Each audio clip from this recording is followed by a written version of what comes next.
Олар һәрберсе сөйләм осталыгы буенча профессионал артистларны да уздыра. Бу татар сүзе бәйгесенең иң яшь җиңүчеләре. Быел катнашкан 3000 кеше арасыннан иң кечкенәсенә 2, иң олысына 87 яшь. Һәммәсенә таләп бер: туган телдә камил сөйләм аша сүз көчен җиткерү. Баш очыма утырып, син киләдең бишек киләрен. Тырыш, эшчән, батыр егет бул дип, әкиятләр миңа сөйләде. Татар сүзе бәйгесе быел 4-нче тапкыр узды. Катнашучылардан гаризаларны узган елның июнендә үк кабул итә башладылар. 4 ай дәвамында Татарстаннан, Россиянең төрле төбәкләреннән, Үзбәкстан, Швейцариядә яшәүче милләттәшләребездән да видео язмалар килә. Хәтта хәрби хезмәттә булучы якташларыбыз да үз шигырьләрен җибәргән. Ир-егетнең җирдә язмышы, сакларга, якларга ватанны. Язылган булсачы Хыдайдан, әйләнеп иләргә кайтасы. Ленар Гарипов тумышы белән Орчадан, 20 ел хәрби хезмәттә, энесе СВОда. Алар гаиләсендә шигърияткә мәхәббәт кечкенәдән тәрбияләнгән. Татар сүзе лауреаты дипломын әниләре Гөлсөяр ханыма тапшырдылар. Мин бүген бик горурланып утырдым. Улымны шундый нигә төшерүләре өчен, зурлаганнары өчен аларга бик зур рәхмәт. Намус дигән. Намусыңны сатып итмә. Быел татар сүзенә иң күп гаризалар шигърият номинациясына кабул ителә. Классик, замана язучыларның әсәрләре белән бер рәттән үзләре язган шигырьне сөйләүчеләр дә күп булган. Ә бу номинациядә беренче урын Ярчаулы шәһәреннән Лилия Гыйбадуллинага бирелде. Гомерем ике түгел. Һәр карышы, һәр сулышы баллы тустаган.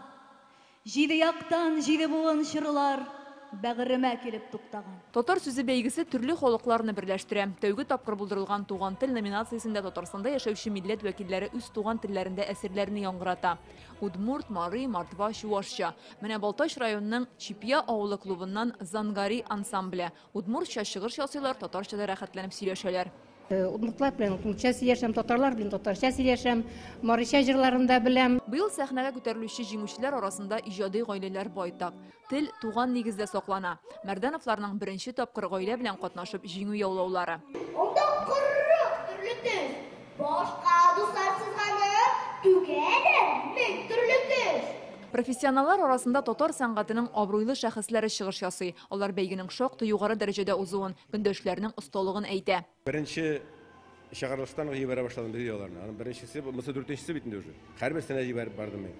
Кайсыдыр үтте, кайсыдыр икенче турга үтте.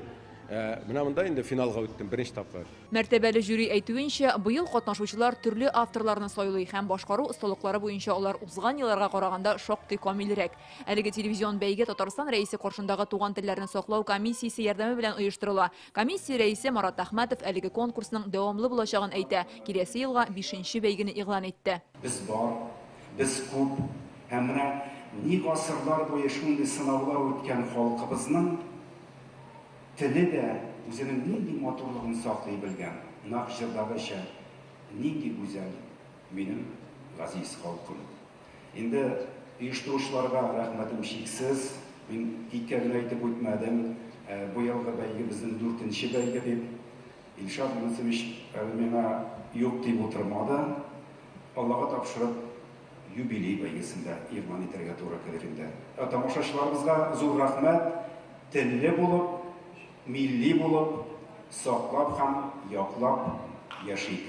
Татар сүзе бәйгесен Яңа гасыр каналы гамәлгә куя. Югары дәрәҗәдә оештырылуы өчен ТНВ каналы генераль директоры Илшат Әминов Дәүләт Советы рәисенең рәхмәт хаты белән бүләкләнде.